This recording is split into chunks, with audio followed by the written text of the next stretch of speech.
Hello friends, आज हम 10th class की बुक फर्स्ट फ्लाइट के chapter 3 two stories about flying के second part the black aeroplane written by Frederick Forsyth ये question answers करेंगे। अगर आपको इस चैप्टर की फुल एक्सप्लेनेशन देखनी है तो आप ऊपर दिए गए आई बटन पर क्लिक करके ऐसा कर सकते हैं। Why was the pilot happy? Pilot खुश क्यों था? The pilot was very happy for two reasons. दो कारणों की वजह से पायलट हैप्पी था। Firstly he was flying over the sleeping country side. Country side मतलब जो ग्रामीण क्षेत्र है जहाँ से ऊपर होकर के वह गुजर रहा है। एक तो ये कारण था कि वह सोते हुए कंट्री साइड के ऊपर से गुजर रहा है, और secondly he hoped to spend his holiday with his family. दूसरा कारण यह था कि वह अपने फैमिली के साथ अपनी हॉलीडे को स्पेंड करना चाहता था। विच प्लेन वॉज फ्रेडरिक फॉर्सिथ फ्लाइंग? उस प्लेन का नाम बताना है कि जिस प्लेन को वह उड़ा रहा था। नैरेटर या राइटर या ऑथर? क्योंकि ऑथर, नैरेटर, राइटर खुद ही इसका एक इम्पोर्टेंट कैरेक्टर है जिसका नाम फ्रेडरिक फॉर्सिथ है। तो उस प्लेन का नाम बताना है। ही was flying an old Dakota DS-088। तो उस प्लेन का नाम है डकोटा DS-088 जिसे वह फ्लाई कर रहा था। Why did the pilot call the Paris control room the first time? What response did he get? First time जब पायलट ने पेरिस कंट्रोल रूम को कांटेक्ट किया तो क्यों किया और उसे क्या रिस्पॉन्स मिला? He called the Paris control room to guide him on his way to England. वह इंग्लैंड की तरफ जा रहा था तो उसे गाइड करने के लिए कि मुझे गाइड करें, अब मुझे क्या करना है, किस डायरेक्शन में जाना है। इसलिए उसने पेरिस कंट्रोल रूम को कॉल किया था। The Paris control room advised him to turn 12 degree west. और पेरिस कंट्रोल रूम ने उसको सजेस्ट किया, उसको सलाह दी कि वह 12 डिग्री वेस्ट की तरफ टर्न हो जाए। Describe the black clouds which came in front of the plane of the writer. Writer के प्लेन के सामने जो ब्लैक क्लाउड्स आए थे उनको डिस्क्राइब करना है। The clouds were stormy and very huge. बड़े तूफानी थे, बहुत बड़े थे। They looked like black mountains. और कैसे दिखाई देते थे? ब्लैक माउंटेन्स की तरह। It was not possible to go higher and fly over them.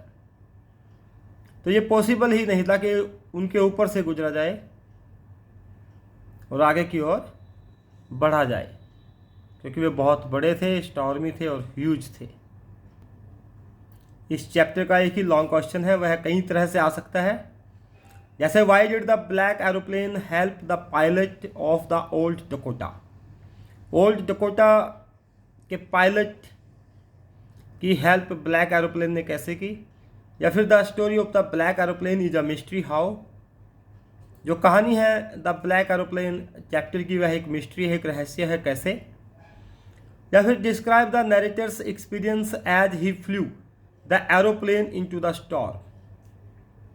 Narrator के एक्सपीरियंस को, अनुभव को आपने डिस्क्राइब करना है कि वह कैसे स्टॉर्म के अंदर से अपने एरोप्लेन को लेकर के गया।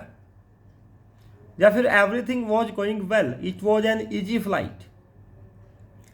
सब कुछ ठीक ठाक चल रहा था।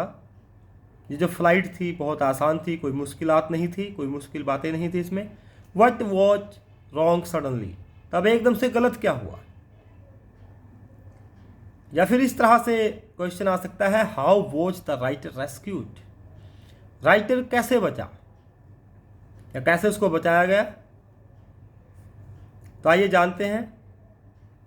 Frederick Forsyth described a unique and mysterious experience during his flight from Paris to London.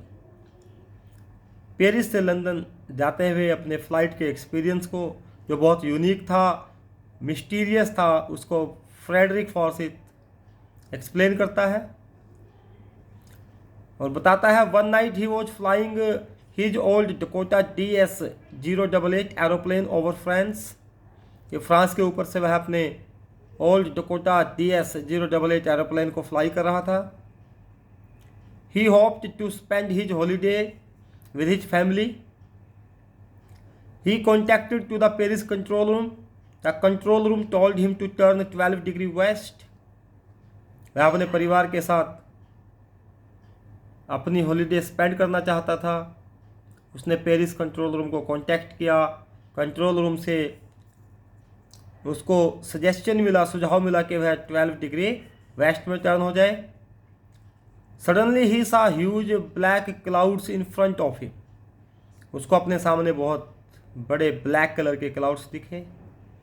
He had not much fuel to fly over और around the big mountains of clouds. उसके पास इतना फ्यूल नहीं था कि वह उन बादलों के ऊपर से या फिर दाएं या बाएं और around the big mountains of clouds के जो बड़ी बड़ी पहाड़ियों के जैसे क्लाउड्स थे, माउंटेन्स की तरह थे, उनके दाएं बाएं राइट और लेफ्ट से निकल के चला जाए। He decided to take the risk and flew his aeroplane straight into the clouds. उसने डिसाइड किया कि वह रिस्क लेगा, और कैसा रिस्क लेगा कि वह स्ट्रेट एरोप्लेन को जो है क्लाउड्स के अंदर घुसा देगा, उनके बीच में से ही जाएगा। He noticed that his compass, radio and other instruments got failed. उसने ये बात भी नोट की कि उसके जो इंस्ट्रूमेंट्स हैं, जो उसकी कंपास है, रेडियो है, वो सब के सब काम करना बंद कर चुके हैं। Everything went black. सब कुछ उसे अंधेरा नजर आने लगा। Suddenly the writer saw a black aeroplane near him. अचानक उसने क्या देखा कि उसके पास एक ब्लैक एरोप्लेन है। He could see the pilot in it. उसमें बैठे हुए पायलट को वह देख सकता था। The black aeroplane pilot waved his hand and indicated to follow him. Black aeroplane के पायलट ने अपना हाथ हिलाया और उसे इशारा किया कि वह उसको फॉलो करे। The writer followed him half an hour like an obedient child. एक आज्ञाकारी बच्चे की तरह राइटर ने उसे फॉलो किया। The fuel in his plane could last only 5 or 10 minutes.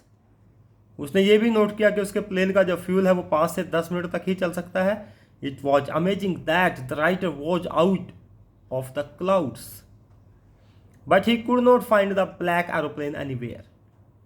यह एक अमेजिंग था उसके लिए, बड़ा हैरानी वाली बात थी कि राइटर अब ब्लैक क्लाउड से बाहर आ चुका था, लेकिन उसे वो ब्लैक एरोप्लेन कहीं पे भी दिखाई नहीं दिया। He asked a woman in the control centre about the black aeroplane. उसने कंट्रोल सेंटर में एक महिला से पूछा कि ब्लैक एरोप्लेन कहाँ है एंड इट्स पायलट, तो इसका पायलट कहाँ है। She laughed and replied that there was no other plane in the sky. उसने रिप्लाई किया कि कोई दूसरा प्लेन था ही नहीं स्काई में, केवल आपका ही प्लेन था। She could see only his plane on the radar. Radar पे प्लेन को देखा जा सकता है। राडार एक इंस्ट्रूमेंट है। तो उसने कहा कि वह केवल आपका ही प्लेन राडार पे देख सकती थी। The writer thought who helped him. Writer सोचने लगा उसकी मदद किसने की। And it remained an unsolved mystery. और ये मिस्ट्री कभी सॉल्व ही नहीं हो पाई। How did the black aeroplane rescue the first pilot. Black aeroplane ने पहले पायलट को कैसे बचाया। जो डकोटा DS-088 एरोप्लेन का जो पायलट था, जो राइटर है फ्रेडरिक फॉर्सिथ, उसको ब्लैक एरोप्लेन ने कैसे बचाया। The pilot of the black aeroplane asked the pilot of Dakota to follow him by waving his hand. Black aeroplane के पायलट ने डकोटा के पायलट को अपने पीछे आने का इशारा किया कि वह उसको फॉलो करे। और इशारा कैसे किया। बाई वेविंग हिज हैंड, अपने हाथ को हिला करके। The first pilot followed him as an obedient child and came out safely. Of the black clouds, और ब्लैक क्लाउड से बिल्कुल सुरक्षित वह बाहर आ गया क्योंकि उसने ब्लैक एरोप्लेन के पायलट को एक ऑबिडियंट चाइल्ड की तरह फॉलो किया। Was the pilot of the Dakota able to meet the pilot of the black aeroplane? क्या डकोटा एरोप्लेन का पायलट ब्लैक एरोप्लेन के पायलट से मिलने में सक्षम हुआ? क्या उससे मिल पाया? No, the pilot of the Dakota was not able to meet the pilot of the black aeroplane. और क्यों नहीं मिल पाया? Because the black aeroplane disappeared suddenly after saving him, क्योंकि जो ब्लैक एरोप्लेन है उसने पहले पायलट को बचाया और उसके बाद अचानक से गायब हो गया। The pilot did not get any information about the pilot of the black aeroplane from the control room, और पायलट को ब्लैक एरोप्लेन के बारे में कोई जानकारी कंट्रोल रूम से भी प्राप्त नहीं हुई। I will take risk, what was the risk? मैं रिस्क लूंगा, मैं खतरा उठाऊंगा। रिस्क क्या था? There were stormy and huge clouds in front of the pilot of Dakota. Dakota का जो पायलट था उसके सामने बहुत बड़े स्टॉर्मी तूफानी क्लाउड्स थे। He had not much fuel to fly over or around the clouds. उसके पास इतना फ्यूल नहीं था कि वह बादलों के ऊपर से या बादलों के दाएं बाएं राइट लेफ्ट से गुजर जाए। So the pilot decided to take a risk to fly through the clouds. इसलिए पायलट ने डिसाइड किया कि वह रिस्क लेगा और बादलों के बीच में से ही जाएगा। Why did the woman in the control room look at the pilot of Dakota DS-088 strangely? तो वुमेन थी कंट्रोल रूम की, उसने डकोटा DS-088 के पायलट की ओर अजीब तरीके से क्यों देखा? The pilot asked the woman about the pilot of the black aeroplane. Pilot ने महिला से ब्लैक एरोप्लेन के पायलट के बारे में पूछा। But there was no other plane seen in the stormy night on the radar. लेकिन उस तूफानी रात में कोई भी दूसरा प्लेन राडार पर दिखाई नहीं दिया। So the woman in the control room looked at him strangely. इसलिए उस महिला ने पायलट की तरफ अजीब तरीके से देखा। Explain the experience of the pilot of the Dakota inside the clouds. Dakota के पायलट के एक्सपीरियंस को हमने एक्सप्लेन करना है। और कौन सा एक्सपीरियंस? जब वह बादलों के बीच में था, बादलों के अंदर था। The pilot found that everything was black inside the clouds. Pilot ने यह पाया कि जो क्लाउड्स हैं उनके बीच में जाकर के सब कुछ ब्लैक था। नथिंग वॉज सीन, कुछ भी दिखाई नहीं दिया। The old aeroplane rolled and twisted in the air. Aeroplane हवा में हिचकोले खाता रहा, हवा में रोल्ड होता रहा, ट्विस्ट होता रहा। The compass, radio and other instruments stopped working. और जो एरोप्लेन का कंपास थी, रेडियो थी, दूसरे इंस्ट्रूमेंट्स थे, उन्होंने काम करना बंद कर दिया था। Why did the narrator feel sorry after landing safely?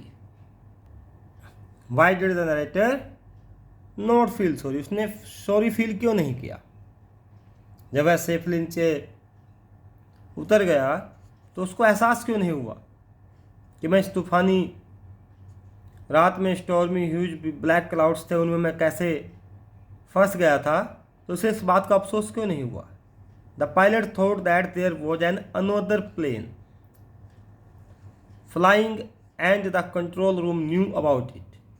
Pilot को ये लगा कि एक दूसरा प्लेन और था जो फ्लाई कर रहा था और कंट्रोल रूम भी इसके बारे में जानता था। So when the narrator had landed safely after a horrible experience, naturally he was happy. तो जब उसका हॉरिबल एक्सपीरियंस, इतना भयानक एक्सपीरियंस हुआ और वह नीचे सेफली उतर भी गया, तब भी वह खुश था क्योंकि उसको ये लगा था कि जो कॉन्टैक्ट है वो केवल उसके प्लेन से टूट गया था, कंट्रोल रूम का दूसरे प्लेन के साथ कंट्रोल रूम का कॉन्टैक्ट था। So he felt no sorry, इसलिए उसको कोई अफसोस नहीं हुआ। Why did the pilot think of going back to Paris? Pilot जब पेरिस से लंदन आ रहा था तो उसने वापस जाने का क्यों सोचा कि वह वापस पेरिस क्यों जाए? The pilot came across huge stormy clouds. Pilot का सामना स्टॉर्मी क्लाउड्स से हुआ जो बहुत बड़े बड़े थे। He could not fly over और around the clouds due to lack of fuel. Fuel कम होने के कारण से वह ना तो बादलों के ऊपर से जा सकता था ना उसके राइट लेफ्ट से जा सकता था। दैट वॉज वाई, और यही कारण था, he thought of returning to Paris, उसने पेरिस वापस जाने के बारे में सोचा। What did the pilot find when he checked the map and compass.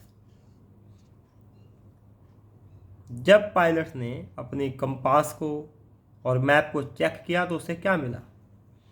The pilot checked the map and compass, he switched over to his second and last fuel tank, he found that everything was going well. जब उसने map को और compass को check किया और second last fuel tank को switch over किया तो उसे लगा कि सब कुछ बिल्कुल ठीक चल रहा है, कोई समस्या नहीं है, वह आराम से पहुंच जाएगा। लेकिन रास्ते में ब्लैक क्लाउड्स आने की वजह से उसे दिक्कत हुई कि उसके पास तो 5 से 10 मिनट तक का ही फ्यूल बचा हुआ है। What message did the writer want to give us through the lesson the black aeroplane. Black aeroplane chapter के माध्यम से राइटर हमें क्या मैसेज देना चाहता है? The writer wanted to give the message that never say die till the end and never lose hope in the most hopeless situation।